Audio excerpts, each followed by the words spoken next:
এই মুহূর্তে বিএনপি ছাড়া আর কারো সরকার পরিচালনার সক্ষমতা নেই বলে মন্তব্য করেছেন গণ অধিকার পরিষদের সভাপতি নুরুল হক নূর।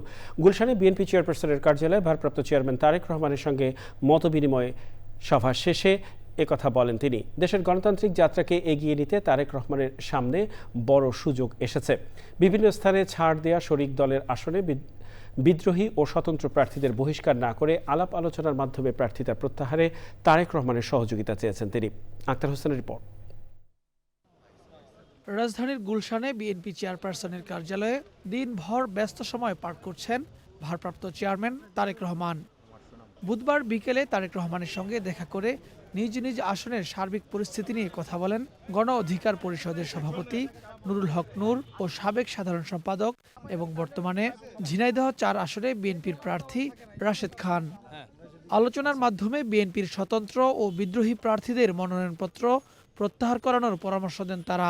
বেশিরভাগ আসনেই বিএনপির স্থানীয় স্বতন্ত্র প্রার্থী দাঁড়িয়েছেন এবং সেটা আমাদেরকে বিব্রত করছে এবং এইটা আমাদের নির্বাচনে মাঠে একটা চ্যালেঞ্জও, সেটা আমরা যারা ভারপ্রাপ্ত চেয়ারম্যান জনাব তারেক রহমানকে জানিয়েছি এবং বহিষ্কার না করে তাদেরকে আলাপ আলোচনা সমঝোতার মাধ্যমে যদি প্রত্যাহার করানো যায় আমরা আমাদের সেই অভিব্যক্তি ব্যক্ত করেছি।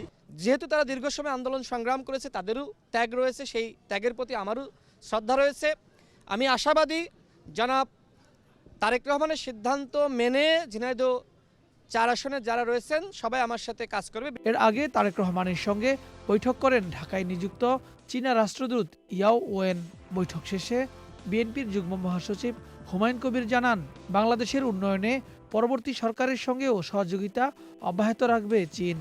They are ready to work with the next elected government of Bangladesh এবং ওনারা গুরুত্ব সহকারে বিবেচনা করে তারেক সাহেবের রোল, ভারপ্রাপ্ত চেয়ারম্যান বিএনপির তারেক রহমান সাহেবের role in leading Bangladesh into the future, but it is for the people of the country to elect their next leader and prime minister. এর আগে ঢাকা ১৭ আসনে অধিভুক্ত ভাসানটেক ও গুলশান থানা বিএনপির নেতাকর্মীদের সঙ্গে মতবিনিময় করেন তারেক রহমান। Akhtar Hossain, channel I, Dhaka.